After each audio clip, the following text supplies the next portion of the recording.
السلام علیکم ناظرین، نیوز ریویو کے ساتھ میں ہوں محمد عمیر،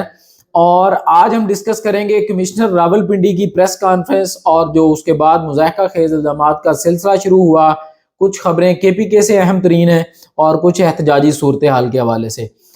تو سب سے پہلے یہ کہ وہ پنجابی میں لطیفہ ہے کہ بندہ جو ہوتا ہے وہ کسی کے گھر چار پہیے مانگنے جاتا ہے تو وہ چار پائی نہیں دیتے، تو بڑے مختلف قسم کے نا وہ بیانات دیتے ہیں کہ اس وجہ سے چار پائی نہیں دے سکتے، اس وجہ سے چار پائی نہیں دے سکتے۔ تو وہ جو چار پائی لینے گیا ہوتا ہے نا، وہ بندہ انہوں نے کہتا ہے کہ بھائی تسی چار پائی دینی ہے تو ٹھیک ہے، نہیں دینی تا بھی ٹھیک ہے، لیکن جڑی اپنی ترتیب ہے نا وہ سیدھی رکھو۔ تو گل یہ ہے کہ نون لیگ والے دوست جو ہیں وہ الزامات تو لگائیں ہیں کمشنر راولپنڈی پر، لیکن جو ترتیب ہے نا وہ تھوڑی سی ٹھیک رکھیں۔ اب ان کی ایک بیٹی جو ہے وہ پیدا کر دی گئی ہے، حالانکہ ان کی بیٹی کوئی نہیں ہے، اور ان کے صرف 2 بیٹے ہیں۔ اور پھر الزام ہے کہ جی عمران خان کی حکومت میں ان کو جو ہے وہ نوکری دی گئی، وہ حالانکہ جو سب سے پڑھا لکھا پٹواری ہے اس نے وہ ٹویٹر پہ وہ شیئر کیا ہوا ہے نوٹیفیکیشن، اور وہ جو نوٹیفیکیشن ہے وہ ایک ٹرانسفر لیٹر کا ہے۔ اس کے بعد یہ اگلا الزام ان پہ ہے کہ یہ ذہنی مریض ہیں۔ اب یہ ذہنی مریض دیکھیں جی، یہ کتنے اچھے ذہنی مریض ہیں کہ جب نگران حکومت قائم ہوئی تو سب سے پہلے جس کمشنر کا تبادلہ ہوا تھا تو وہ انہی کو کمشنر راولپنڈی جو ہے وہ تعینات کیا گیا تھا۔ اور ان کی تعیناتی سے قبل جو رپورٹ منگوائی گئی تھی خفیہ اداروں سے، اس میں انہوں نے کہا تھا کہ یہ مینٹلی فزیکلی فٹ ہیں، کسی قسم کا کوئی کرپشن کا ان پر الزام نہیں ہے، کسی قسم کی کسی سکینڈل میں یہ جو ہے وہ ملوث نہیں ہے۔ اس کے بعد ان کا جو تعلق تھا وہ چٹھا ان کے نام کے کیونکہ اینڈ پہ آتا ہے تو احمد چٹھا سے جوڑ دیا گیا، وہ تحریک انصاف کے نام منتخب ایم این اے ہیں، حالانکہ ان کا ان سے دور دور سے کوئی تعلق نہیں ہے۔ ان کی جتنی رشتہ داریاں ہیں وہ نون لیگ سے یا آئی پی پی سے جا کے ملتی ہیں۔ ان کے ایک چچا زاد بھائی ہیں، وہ ان کے بہنوئی بھی ہیں، ان کی جو سسٹر کی شادی ہے وہ ادھر ہوئی ہے، وہ پولیس آفیسر ہیں۔ ان کے ایک بیٹے کی جو شادی ہے وہ پبلک ٹی وی جو ہے اس کے جو مالکان ہیں ان کے گھر ہوئی ہے۔ اس کے علاوہ ان کی جو 2 بہنیں ہیں ان کی جو شادی ہے وہ حافظ آباد میں ہوئی ہے، اور ان کے جو چچا زاد بھائی ہیں وہ ان کی طرف، اور وہ جو ہیں وہ نون لیگ کے وہاں پر رہنما ہیں، اور سائرہ افضل تارڑ کی وہ کمپین کرتے رہے ہیں، ان کی ویڈیو بھی موجود ہے، اور وہ مختلف جو بلدیاتی امیدوار جو کامیاب ہوتے رہے ہیں ان میں جو ہے وہ ان کا شمار ہوتا ہے۔ تو دور دور تک ان کا کوئی تحریک انصاف کے ساتھ تعلق نہیں ہے، نہ احمد چٹھا سے تعلق ہے، نہ ان کی کوئی بیٹی ہے، نہ یہ ذہنی طور پر جو ہے وہ ان کو کوئی مسئلہ ہے۔ تو مسئلہ یہ ہے کہ اتنی بڑی جو پریس کانفرنس تھی، اور بڑی ہوشیاری سے انہوں نے یہ پریس کانفرنس کی کہ پی ایس ایل کے نام پر جو ہے وہ میڈیا کو بلایا گیا اور پھر یہ پریس کانفرنس کی گئی، ورنہ اگر وہ ڈائریکٹ انہی الزامات کے تحت شاید لوگوں کو بلاتے تو وہ پریس کانفرنس سے قبل ہی جو ہے وہ اٹھا لیے جاتے۔ حالانکہ اس سے پہلے جو ہے وہ بندے اٹھا کر پریس کانفرنس کروائی جاتی تھی، لیکن یہ ہو سکتا تھا کہ پریس کانفرنس سے قبل جو ہے وہ بندہ اٹھوا لیا جاتا۔ تو تاہم انہوں نے وہ تمام جو یہ دیکھیں آؤٹ آف دی بلو کوئی الزام نہیں آیا کہ جی بالکل کوئی چیز ڈسکس نہیں ہو رہی تھی اور انہوں نے آ کے وہ کہہ دی۔ تو یہ جو چیزیں ہیں یہ مسلسل ڈسکس ہو رہی تھی۔ راجہ بشارت ہو گیا، لطاسب ستی صاحب جو تھے وہ مری سے جیتے تھے، ان کا معاملہ لے لیں، تلا گنج سے دیکھ لیں، چکوال سے دیکھ لیں، راولپنڈی کی تمام سیٹس دیکھ لیں، 13 کی 13 سیٹوں پر معاملات کیے تھے کہ وہاں پر تحریک انصاف ایک بڑی لیڈ کے ساتھ آگئی تھی اور پھر اس کو جو ہے وہ ہروا دیا گیا۔ اور مریم اورنگزیب کا آپ اندازہ کریں کہ انہوں نے کہا جی کہ ہمارا تو کوئی رہنما 70,000 کی لیڈ سے جیتا نہیں، حالانکہ ان کا الزام یہ تھا کہ جو 70,000 سے جیت رہے تھے ان کو ہروا دیا گیا۔ تو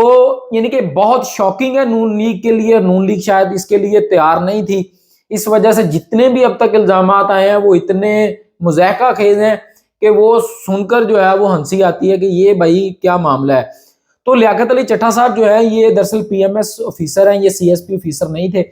تو یہ پنجاب کی جو یعنی کہ مینجمنٹ سروسز ہے اس میں یہ بھرتی ہوئے اور پھر ترقی کرتے کرتے یہ کمشنر تک پہنچے۔ یہ حمزہ شہباز شریف کے بہت قریبی سمجھے جاتے ہیں۔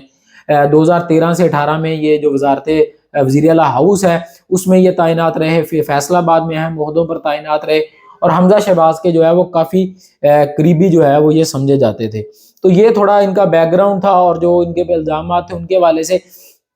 اور اب آپ معاملات دیکھیں کہ الزامات تمام کے تمام ہیں الیکشن کمیشن پہ، کہ الیکشن کمیشن نے کیونکہ یہ کام کرنا تھا اور وہاں پر دھاندلی ہوئی ہے، اور اس کی جو صفائیاں ہیں وہ چیف جسٹس صاحب خود دے رہے ہیں۔ یعنی کہ میں نے زندگی میں اپنی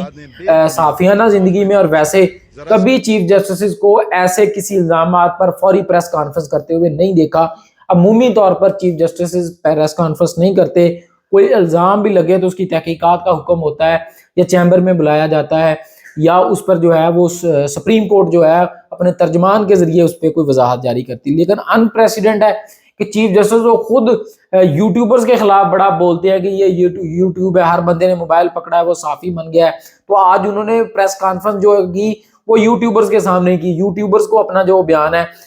وہ انہوں نے ریکارڈ کروایا. میرا خیال ہے ان پریسیڈنٹ ہے اور یہ نہیں ہونا چاہیے تھا. اگر چیف جسٹس صاحب نے کوئی وضاحت دینی تھی تو جو پراپر چینل ہے اس کے ذریعے جو ہے ان کو چاہیے تھا کہ اپنا جو ورشن ہے وہ آگے دیتے, اور پھر ورشن میں بھی آ کے انہوں نے ان الزامات کی تردید کی جن کو وہ سپروائز کر رہے تھے. اب لوگ کہہ رہے ہیں جی ان کا کوئی اختیار نہیں تھا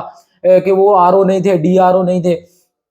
تو سر جو کمشنر ہوتا ہے وہ پوری ڈویژن کا سربراہ ہوتا ہے, باپ ہوتا ہے, اور یہ جتنے اے سی ہیں ڈی سی ہیں وہ تمام اس کو رپورٹ کرتے ہیں اور وہ تمام اسی کو رپورٹنگ کرتے ہیں, اور وہ کسی کو کوئی بھی حکم جو ہے وہ جاری کر سکتا ہے. تو یہ ایسا معاملہ نہیں ہے کہ ان کی وہاں پر کوئی عہدہ نہیں تھا یا ان کے پاس کوئی اختیار نہیں تھا اور انہوں نے الزام لگایا. اور الزامات بھی ایسے ہیں جن کے حوالے سے بہت سارے جو شواہد ہیں وہ پہلے سے موجود ہیں. فارم 45 لے لیں, بشارت راجہ صاحب کی پریس کانفرنس دیکھ لیں, ان تمام لوگوں نے اپنے جو فارم 45 ہیں وہ سامنے رکھے ہوئے ہیں.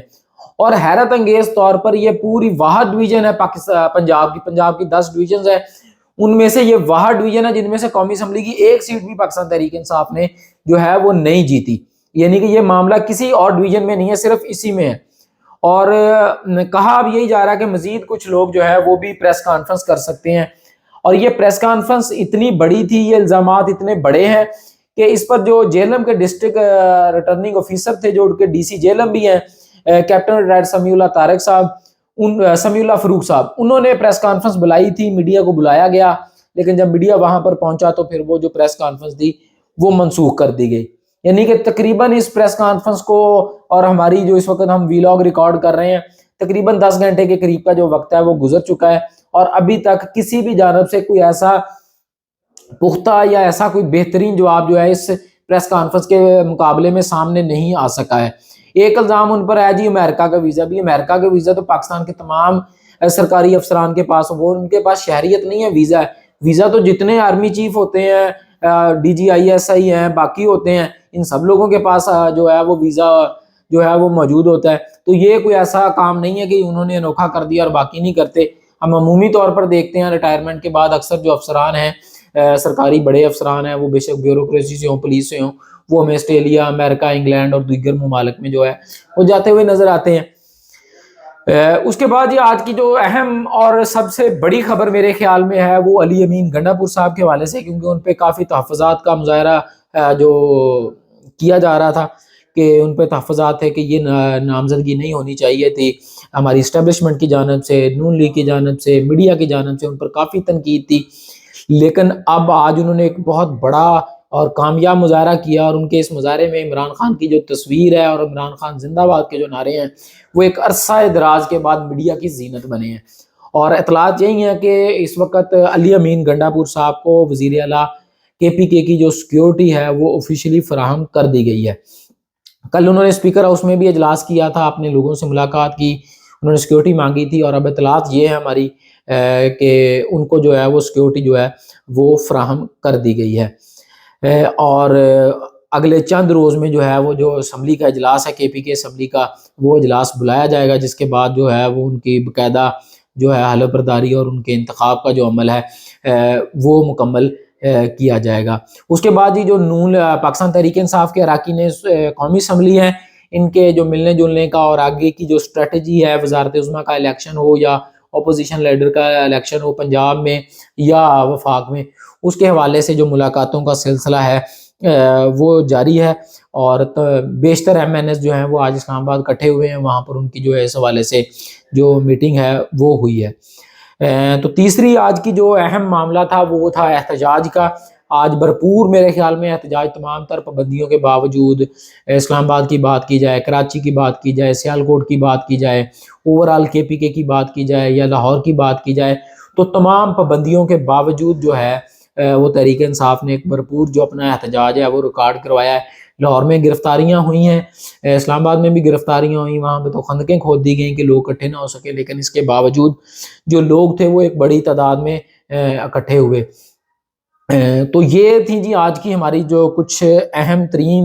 خبریں اور معاملات، اور ہماری اطلاعات یہی ہیں کہ آئندہ اگلے سے چند روز میں یہ اس طرح کی جو مزید پریس کانفرنس ہیں، جو مزید سرکاری افسران ہیں وہ سامنے آ سکتے ہیں اور اپنے بیانات دے سکتے ہیں کہ کیسے کیسے کر کے تحریک انصاف کے جو لوگ ہیں ان کو ہروایا گیا ہے۔ تو انشاءاللہ اگلے ویلاگ کے ذریعے آپ سے کل ملاقات ہوگی، تب تک اپنا بہت سا خیال رکھیے گا۔ اللہ نگہبان۔